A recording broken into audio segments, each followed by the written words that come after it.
So in this video, I'm going to be talking to you about how money attracts parasites in your environment that, frankly speaking, leech off your energy, leech off your resources, and feed off what you have built, the value that you have built in your life. Their sole purpose is they get attracted to you and then they leech off everything that you have built. And this has been seen in many, many people's lives when they reach a lot of success. And especially when you don't have a lot of success, this is not something to be worried about because they are not interested in you. In fact, they would just ignore you. But the moment you get a little bit of success, you would start to see that the amount of parasites in your life, in the form of human beings, will increase. And it's very important that you evaluate who they are, you identify them, and you eliminate them. So I'm going to give some examples of this, and I'm also going to refer to some of the movies where this is clearly shown. And one of the movies has been obviously Bohemian Rhapsody, where this one guy, parasite, enters into the environment and start turning everybody against each other. And you could find these people in your family, you could find these people in your friends, you could find these people, it could come in the form of a girlfriend, also a boyfriend. It could come in the form of many employees, and it starts to spread like a plague because these people, they thrive on gossip. They thrive on manipulating the environment. They thrive on control of narrative, about a person.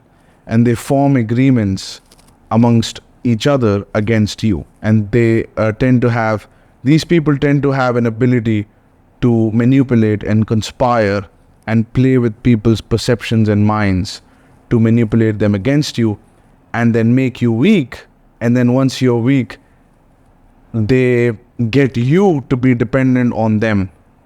And then while you're being dependent on them, they will start extracting value out of you and start using you. So you can probably tell this has happened to me. And I've also seen this happen to a lot of people. And this does happen to a lot of successful people. And the classic way to identify is if you feel drained. For no reason, you just woke up in the morning, you just feel drained, completely drained. There is no reason for it. You did not go for a jog, none of that. You just feel drained. It could also come in the form of a boss, a business partner, a dominating business partner who gaslights you. There are so many faces of a parasite. I cannot begin to fathom how many they are. And these people don't add value to your life. These people take away from your life and actually drain your energy. And if you feel like your mind is being controlled or you're not feeling the same and your emotional states are really dropping dramatically, you have a lot of parasites in your environment that are actually sucking your blood. And if you observe various very large companies, typically public companies, you would start to find many of these parasites. They start to grow in number. As I said, parasites love money and success. So anytime you have money and success, you have to go on high alert. Parasites are coming and you have to be prepared to deal with them. So let's look at a public company. When a company goes public, it has a lot of capital inside it, and when you have capital, you can start to take bigger and bigger size, and you can start to capture bigger portions of the market, and profits start to come into the company at a rapid rate. And of course, all of this attracts a lot of parasites. So there are some phenomenal investors. One of them is Carl Icahn, who is a turnaround specialist. And how these people do turnaround is they understand very well that the reason a company goes into a loss or the reason there is a decline in the stock That's your energy drain. Stock market decline, stock price of a company declining is very similar to a human being feeling decline in their energy. So similarly, same thing happens in a company, is that the company's enthusiasm is going down. Everything's going down. And that's a sign that there are a lot of parasites that have gathered. So what a lot of the people like Carl Icahn, the great investor, what they do is they identify these companies and they look for companies that are actually good companies. They have a lot of potential. They have a lot of good products to sell. They have a good customer base. But for whatever reason, the company has a huge volume of parasites that have entered into the company. These are employees who don't work, who don't add value to the company and just collect the salary and fool and manipulate the superiors into believing that they're actually doing the work, while they scheme and they engage in gossip and they just make the environment completely plagued and toxic, and all of that affects productivity. The reason I'm making a parallel with a public company is because you have to view yourself as a company. You have to view your life as an organization, because it is an organization of people. Your life and your bank account, the money it has, all of this is a function of you organizing. Your life is an organization of people, and public company is an organization of people. So there are a lot of similarities between the two, and you can take a lot of lessons from this. Getting back to the public company. So Carl Icahn, I watched this documentary and he said that what I do is nothing great. It's not that I'm so good. It's just that the system is so bad. And that's why I succeed, because the system is really bad. Because it rewards need, not competence. Oh, I need a job, so you should be given a job. No.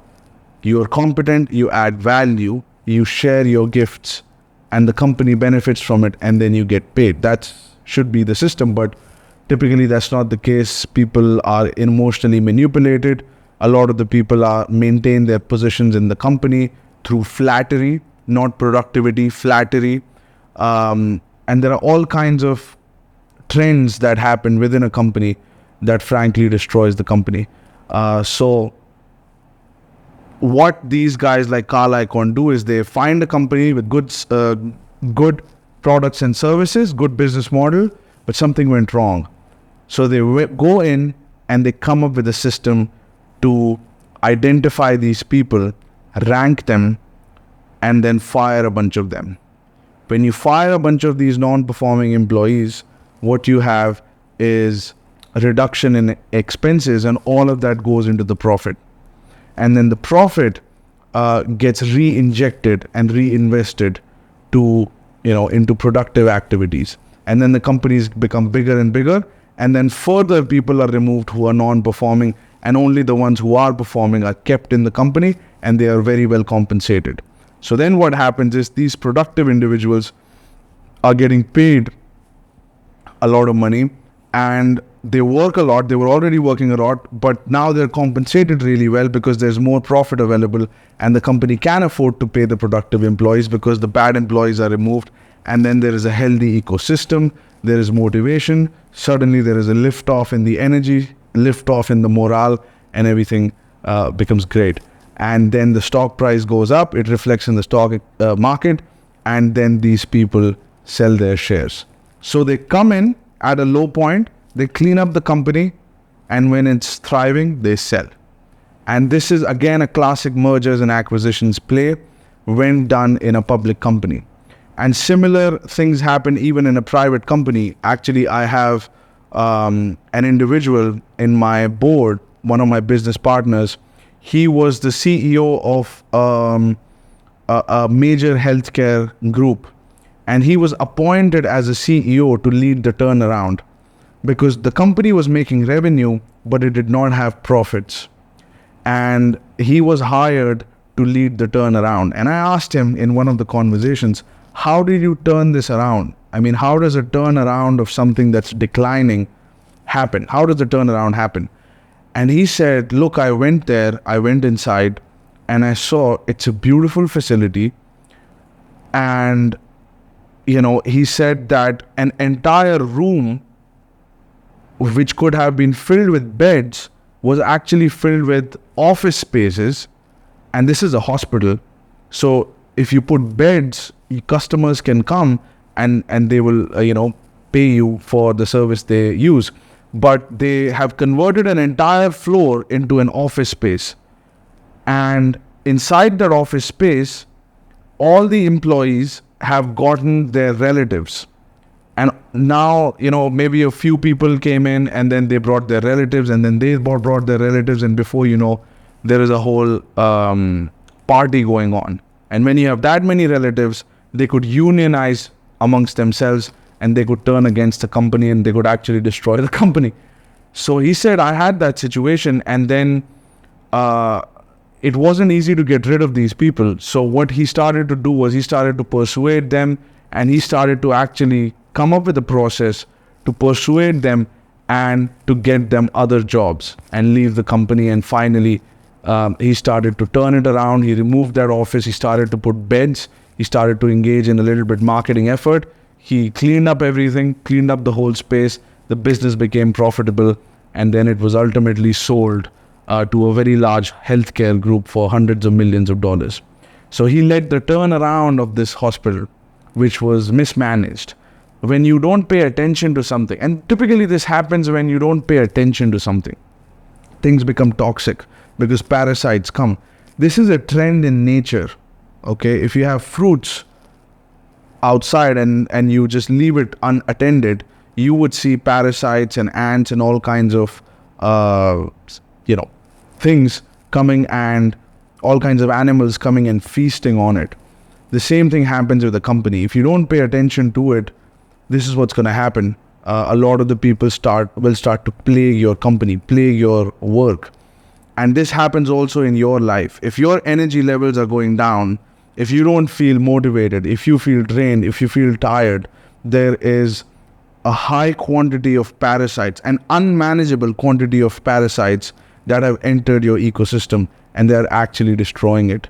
And they're destroying everything that's in your life. And if your income is going down, then you can clearly say that there is some parasites at work, and they're not easy to identify because they're very discreet, and you may be emotionally dependent on them, and you may be their victims, so you don't even know what the hell is happening. So you would have to sit down, write the names on the piece of paper, and just think about people who make you sick to your stomach, and people have caused you unhappiness, and people who blame you, make you feel wrong, make you feel ashamed, or give you guilt trips. I remember some of the members in my family, they would sit on the floor and start crying if I don't do what they tell me to do, right? That's a classic form of manipulation, very parasite-like behavior, where they make themselves weak so that you take a little more leadership role and you leave what you're doing and pay attention to them. And they will make themselves in such a manner that they are victims and they're facing some sort of an emergency, and they'll keep dragging your attention to them. So there are many techniques that these parasites do. Another one could be a pleasure bubble. If there is a girl that you happen to date, she's actually toxic, but she creates this beautiful pleasure bubble for you to refuge in after your stressful day of work.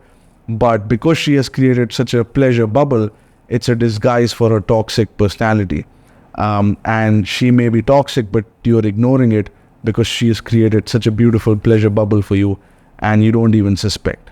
So there are many forms of this parasite-like behavior. A boss that just, gives you high salary, but then abuses you or exploits you or makes you work too much. And then when you are drained, he gives you gifts. That's another form of a parasite-like behavior where they're just squeezing the life out of you. So coming back to the company, this is what this person who was my business partner did. He identified these parasites, he got rid of them, and the company went into profit and actually got sold for hundreds of millions of dollars. Carl Icahn does the same. Jack Welch also has done the same with General Electric, and it grew to a phenomenal amount. So when you're dealing with your environment and when you're looking to clean your environment, you cannot go by opinion. You have to use some kind of a metric. Metrics turn everything straight.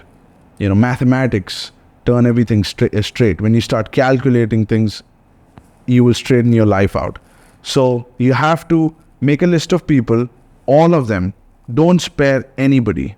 I don't care if it's a family member, girlfriend, whoever it is. Make a list of those people and ask yourself this question. What is it that they are giving me and what is it they are taking away from me? And if you start to notice, you will start to see a pattern that there are maybe 8, 10, 15, 20 people who actually don't give you anything in your life. Anything. They don't contribute to your goals. They don't help you with anything. They don't do anything. And they have gotten you to depend on them emotionally, or they have gotten you to depend on them for some menial task that you could frankly delegate or do it yourself. But what they're taking is way too much. They're taking too much of your time, too much of your energy, too much of your attention, and it'll completely drain you. You can't do that. If finance is your goal, making money is your goal, creating wealth is your goal, you have to evaluate the people in your life from that perspective. If travel is your goal, you look at it from that perspective. But whatever your goal is, if you measure the people against that metric, do they help me achieve this or not? And also, you should also write down what you do for them. It has to be a fair exchange. If you are getting too much and they're getting too little, it's going to turn against you. It has to be a fair equation where both the parties are benefiting while being with each other. And that's how lasting, healthy relationships are created, that are mutually beneficial. So if they're taking too much, it's bad. If you are taking too much, that also is not going to serve you, because they are not going to be in the relationship too long, and then you lose your reputation. So avoid that also. Don't be a parasite. We have to create a fair equation, and if there is not enough grounds to have the fair equation, they have to go. I don't care if that's your friend for the last 15 years. That friend could be the reason why you're not growing. And I had one friend like this. He was my friend for about probably 15, 20 years. I knew him 15, 20 years, and he was a solid friend for about 15 years.